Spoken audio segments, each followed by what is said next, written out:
Welcome back to the Golden Truth Podcast. Today, we're going to talk about something very special. We're going to talk about how we met. How we met? You want to start? I want Ladies first? No, but I would like to hear your perspective on that day. Well, I want to say we had an amazing service. We live in church right now, and it was such a big blessing for our life. It's beautiful, and like God always speaks to our life, and we love our church and the community that we have, and it's just amazing. The presence of God is very strong, and we always come with an open heart. So just want to say that it was an amazing word of God for us today and for the whole church.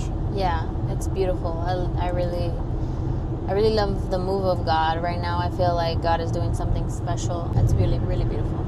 So, how we met?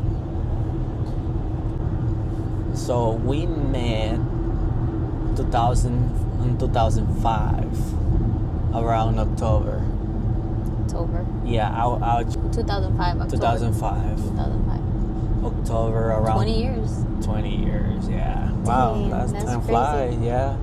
But yeah, so I was not even looking for, dating or anything like that, because I just got from El Salvador, and I was just trying to get adjusted. But I knew that, it was something for me here, and I just had to find out what it was. So I just want to say this. When I was coming from El Salvador to U.S., I came across, go through Mexico, and I love the culture of Mexico, the food, the vibe. I loved it, and I was like, I think I'm gonna marry a Mexican. I love the culture. I love everything about Mexico, the good stuff and everything. I know every country has their good and bad. What was whatever. The first food that you tasted that was It's just Mexican? the sauce, tacos, and it's just the vibe. The food is just like homey. You know, not the healthiest, but it's. Yeah. I mean, you can do your healthy version of whatever food, but I love the culture. I love everything about it, and I was like, this. I felt like home. I was like, when I get over there and settle down, in the future, if God allow me to, one day get married, I want to marry a Mexican. That's what I said. And you did? I met you at church. We met at church. So I always like to take things. And it was my parents' church. Yes. We grew up in my parents' church. So my parents are pastors, for those who don't know. And I think you guys just had like a few months moving from California, right? Yeah. You still getting adjusted to Georgia, basically. Yeah, so I had August, September, like 3 months from coming from California. Me and my family, my dad was sent to Georgia to pastor.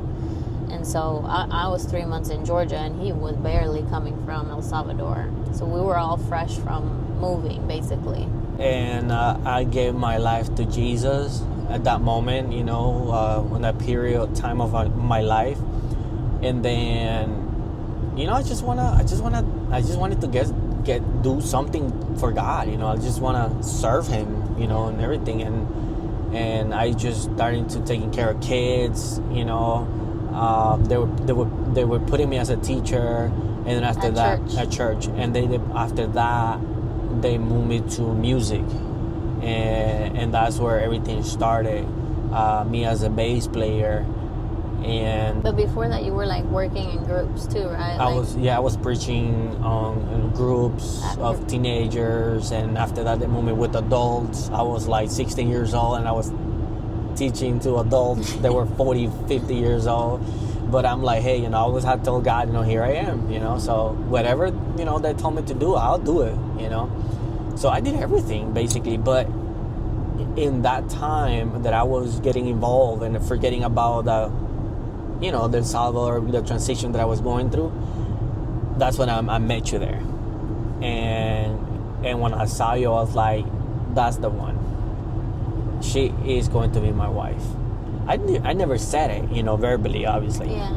But I knew inside of my heart that you were the one, because something that I really love about you, it was that you always took things serious. Like it must be done. It must be done. We got to get it done. It doesn't matter what, like this is important. We got to get it done, and that's what I love about you. Like your spirit was not like, yes, no. Like you were firm, and I was like, I think together we can do a lot. I was like, wow. We can do a lot together. It's crazy that you knew that even in the beginning. Yeah, like it was more like a feeling, Yeah. It's not like, because I wasn't in the beginning, I had so many doubts, and it was just a part of me like saying maybe she's not the one, Yeah. and, blah blah blah, but something inside of me was telling me, like, yeah, that's the one, and that is something I would suggest if you're single. Don't get it complicated, don't. First of all, you have to pray for the one. If you're a girl or a boy, you have to pray for the one that God has for you. And but once you find it, like, He will show you. You will know inside of you, like, this is the person that will be with me until the end. And you had that feeling, right, from the beginning. You know it, like you have it inside, and it's just sometimes it's a lot of insecurity, and maybe in the house that you are in is it's not stable economically speaking. All that might affect your knowing that that's the one. A lot of things can come into place, but when self-doubt. But when God talked to you, like, you need to know, just pull the trigger, man, and get married and have kids. That's all you got to do. Yeah. But yeah, that's how everything started. Yeah. And I think I told you, right? Or who said it first, we like each other? I did. Well, I feel like that's like a whole. We gotta get to that. We're not there yet. The who said I like you first?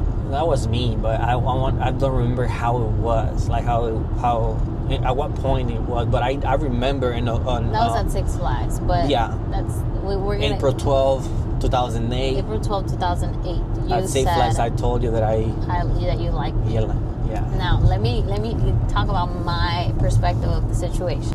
So when he came to church, I don't remember the day, but I know it was October 2005. Around there, yeah. You came to church with your dad, and I was sitting, there's a left side and a right side at church. And so I was sitting at the back, the last row, I guess, of the left side. And he was sitting kind of in the middle of the right side. And so I saw him first. He didn't even see me at that point. I saw him first. We were like in the middle of service, worshiping. And I saw him from the back. So I hadn't seen his face at this point. And I saw his back. And for some reason, and I don't think, it was not like a physical attraction. It was like a energy, or like something attracted me to him, to look at his back. And I was like, who is that guy? And I was so, like, this curiosity came over me of like, I need to know who that guy is. Who is that guy? Even though I never met you, I never even saw your face. It was just your back, your energy, whatever. My back was wrong, my back. No, like, it was an energy that you had, and I was like, who is that guy? When the service ended and they made the altar call, you were the only one that went up there, I think. Well, that's all I saw. Maybe other people, but I only saw you because you literally ran almost to the altar when they said the altar call. And I had never seen nobody to this day, I have never seen nobody to this day go to the altar like you did. And I was like, that even made me even more drawn to know who you were. And so I was like, that's a different guy. And so I really wanted to know who you were. And so after the service, I knew that everybody was going to go to this area downstairs. And so I was like, I'm going to go downstairs and see who this guy is, because he's going to be down there. Everybody goes down there after service. And so I went right away after church. I walked downstairs, and lo and behold, he was in front of the restrooms.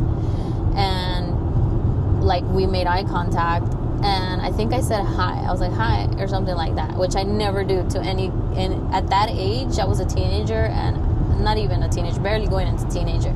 I would never say hi to no guy or anything. So the fact that I said hi was major. Like, I was like, hi, and I don't remember what you said. What did you say? Hola. didn't Yeah, know I think you English. said hola or something, but I said hi, and so I think you understood what I was Say. meaning because he didn't know any English. I got you there. The vibe, the feeling. Yeah.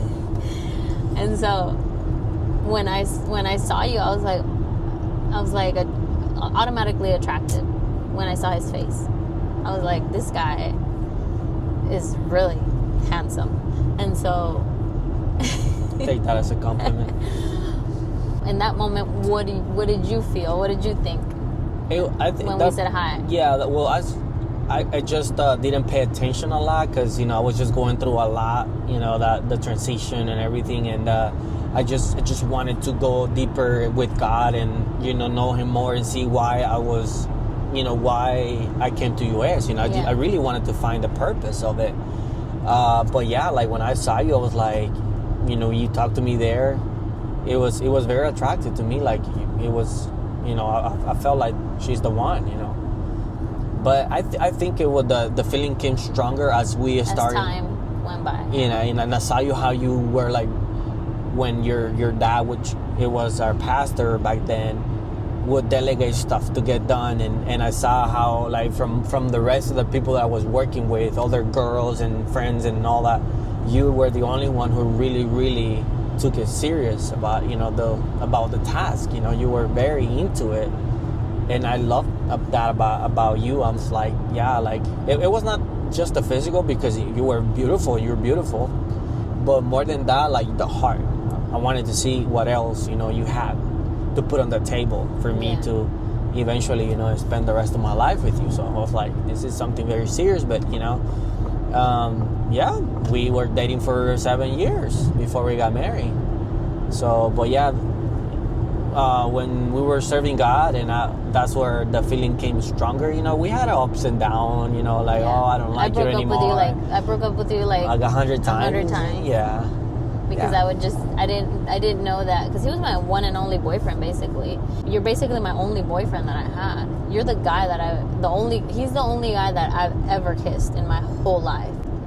To me, that's beautiful. I feel like nowadays, like people are now turning more conservative. Women or girls are turning more conservative. But I feel like a lot of when I was growing up, like being that girl that only had one boyfriend was such a like unpopular thing. But to me, having one boyfriend was like such a good thing to me. And that's one of the things that I really liked about you too. That really stand out a lot. That even though a lot of other guys will come to church, you were not like all over the place. Like you were not flirting or doing all that crap. I was like, my eyes always was on you when a new guy come to church, and I wanted to see your behavior. Yeah. So I really took time on that, and that's one of the things that I was like, like that's the one, because to me, like a girl that's going after a guy or like flirting with whatever guy comes on the way, to me and I respect that, but to me that's not an option. That's off the table automatically. So I noticed that about you, that you were not like that, and I was like, yeah, this is a big one here. I just remember that at that time I was like, I don't want just like a boyfriend for the time being. Like whoever is my boyfriend, I want it to be my husband eventually. I was like, I never wanted to just be a thing, To me, it was pointless to just do a thing. Like, why? Just a little thing, time that we're gonna be together, and then whatever. Let's test it out. Like, I was not, like Tony says, like I've always been wired to be like a serious person and take things seriously. So even in that, I was like, if I'm gonna do this, it has to be for real. Like, like for real, serious. Yeah, and that's why we were dating, on and off. We had little arguments, this and that, for 7 years. 7 years. Yeah, we dated for like 7 years. Yeah, 7 years, and it was beautiful though. That was great. It was a beautiful season of our life. Yeah. So, anyways, let me keep from my perspective. After we said hi at the bathroom area, basically, I was like, I'm really interested in this guy.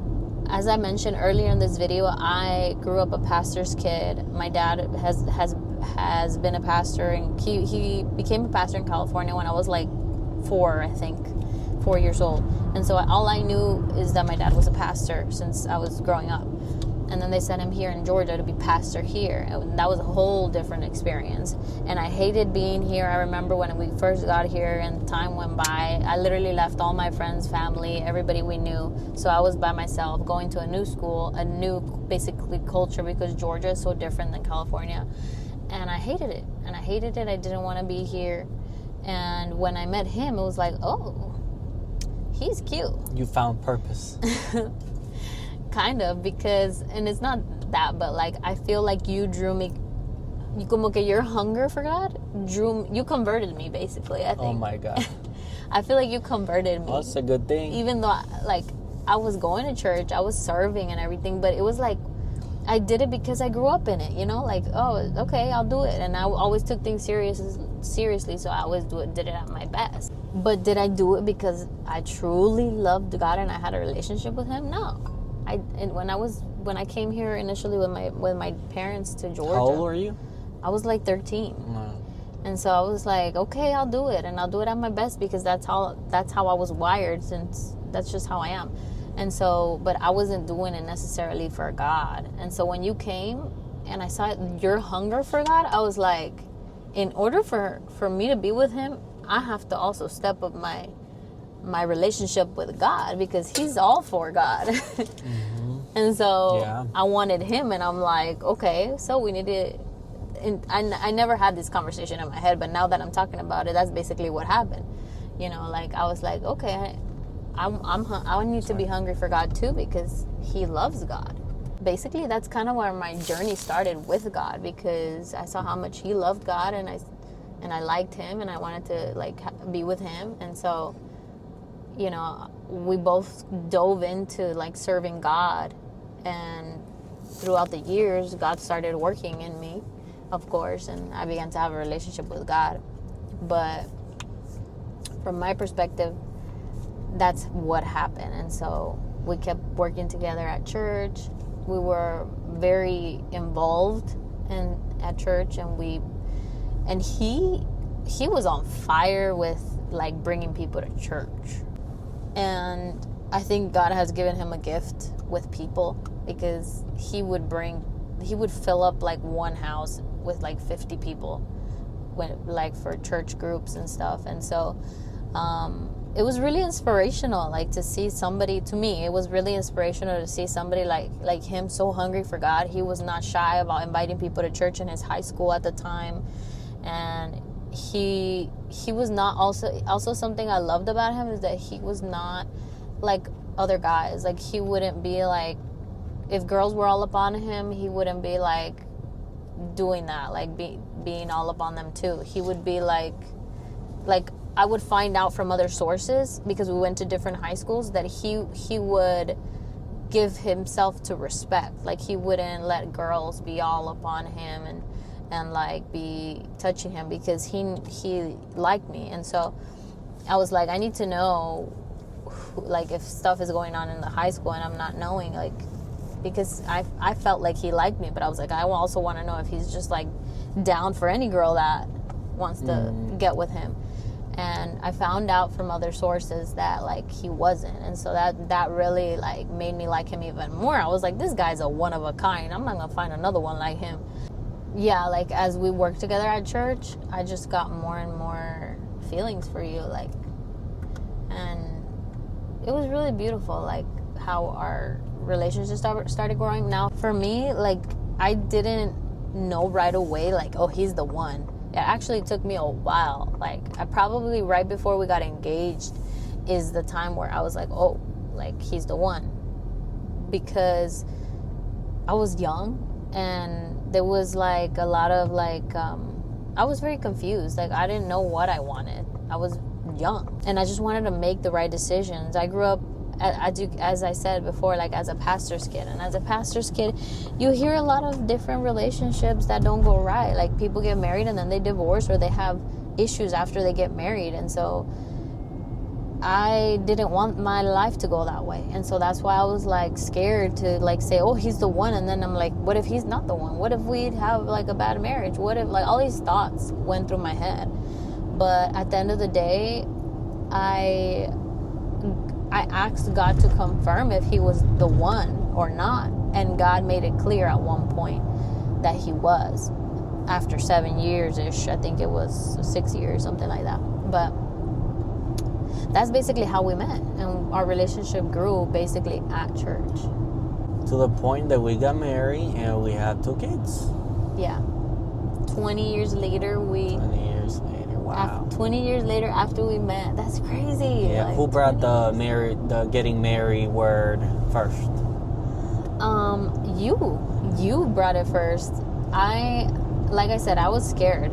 I was scared of it because I was like, I don't want I want time to go by where I'm like sure of this decision. And you brought it up like before I even like said yes to that, but you were like, so it was me, right? Yeah, you said you wanted to marry me, but I was not even 18 when you said that. Yeah, I know. So I was like, no. I was like, no, we can't do that. Like, I was like, it's too complicated if we do it before I'm 18. Oh, no. And so I was like, no. But he was like down to get married like when I was like 15 already or something. I'm like, why am I going to be wasting time? The moment that basically you said you liked me, which, okay, so let's fast forward back to April 12, 2008, where he said he liked me. So they organized, our church organized at the time, like a young youth event at Six Flags for us to like have fun, get to know each other and everything. And it was really nice. Like, we were all excited, and I knew that he was going to be there because we were so involved in church, and we always went to all the stuff at church, and we were basically the main helpers of any type of event at church.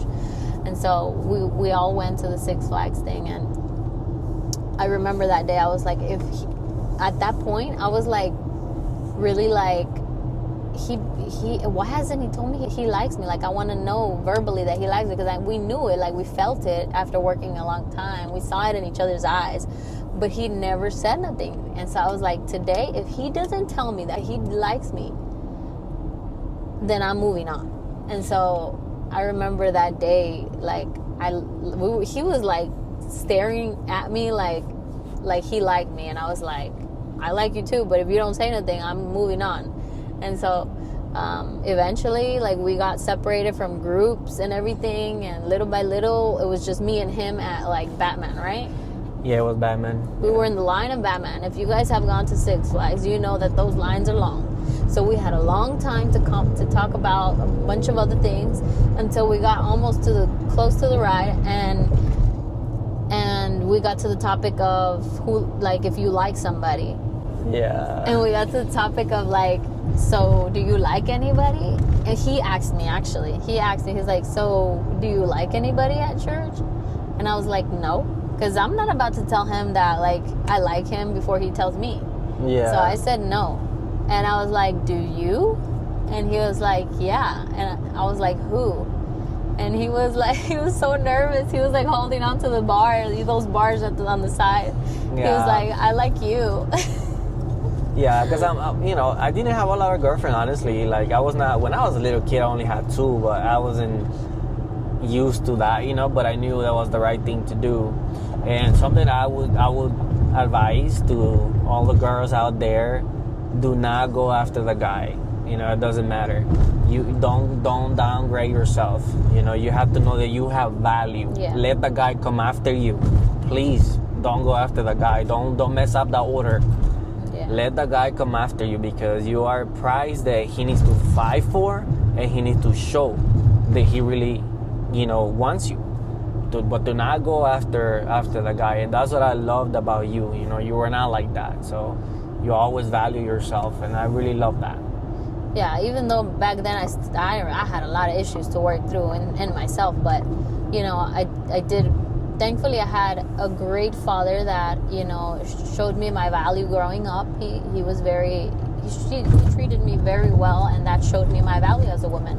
And so I think that, yeah, like Tony said, if you're a woman, you should, and you're single still, like, don't give up. I don't like it when people say like, oh, you're too picky or whatever. No, I was super picky, and God gave me like a great husband. And so you need to be picky. like you're literally marrying the person you're gonna live with the rest of your life. And that's more attractive, honestly. Like when you when I was single, that's what I saw on you. Like you were very picky, and like you were not downgrading yourself, like being all over the place with other guys and stuff like that. To me, that was very attractive, you know. So I think it's not a bad thing. I think God made it to be, you know, that way. To, you know, just the guy, you know, come after the girl, you know. That thing is the beautiful thing, you know. We read that in stories and everything, and that's the order, you know, like. Yeah, but also, like, I wasn't perfect either. I was still young, and I still had hormones up in my body, and like I mentioned before, like, I had a relationship in between our relationship because I was confused and young, and so we're not perfect here, but but I definitely had more of a, like, I want, if I'm gonna be with somebody, I want it to be serious. I don't want it to just sleep around or something, you know. So yeah, thankfully we eventually got married. And so I feel like we should stop it there because our story can go on. Yeah. And it's a lot. We have a lot. I mean, and that's why we love that we have this platform, the Golden Truth Podcast, because we can share who we are and our story with all of you. And this is just the beginning of our story. And so that is how we met. Yeah. From that point of, like, us dating, because we started dating after Six Flags, obviously. We were literally, like, so, like, in that, I guess, honeymoon stage of, like, oh, we told each other that we like each other, and, like, we had a great, like, experience, like, dating each other and everything, which, by the way, I kept it to myself. I didn't tell anybody, because being a pastor's kid, I was like, I don't want nobody giving me their opinions about if he's a good option for me or not, because if I like him, that's enough for me. And so that's why I kept it, like, on the down low, because I knew that, like, being a pastor's kid and in a Hispanic church, people were going to start talking, and people were going to be like, oh, I don't think he's good enough for her, or I don't think that whatever, she should be with him, or whatever. Like, people would like to talk, and so I was like, I'm gonna keep it between me and him because it's important. What this relationship is important to me, and I don't want others' opinions to be influencing my young mind. So yeah, so that is our story. Do you have something else you want to add, Tony? Just want to say that, you know, to a single guy out there, just get closer to God, be serious about it, about your relationship with God and everything you do. Have direction. That's very attractive for a woman as well. A woman won't like a guy who, you know, like, he's wondering, you know, he doesn't know where he wants in life. Yeah. Just, you know, that doesn't mean that you need to have all your future figured out, you know, because, you know, you always, you know, keep developing and see what you want for your life, but at least, you know, have some sort of being stable in what you want.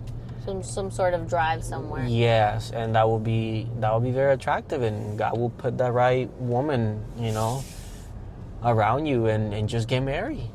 Just get married and have kids. Don't doubt. Yeah. Get married and have kids. Yeah. It's good that you mentioned the drive thing, because the drive that he had for God and, like, bringing people to church for God is one of the things that attracted me the most to you. So yeah, he's right. Like, having a drive is important. Like, you have to have drive. It attracts a woman when you have drive. Yep. So we hope that this podcast was eye-opening for our story. If you didn't know our story, we have many more stories to come. So make sure you subscribe and you comment, and you let us know about your love story if you have a love story, and where you met your significant other, or if you're single and you're waiting on God to bring you the right person. Also, let us know down below. We would love to interact with you guys. We want to thank everybody who commented on the previous video. I've been trying to respond to everybody on the Charlie Kirk video. I love that we have a lot of new subscribers, so we want to welcome all our new subscribers. We're excited to meet and build a relationship, a community with all of you guys, and we'll see you guys in the next video.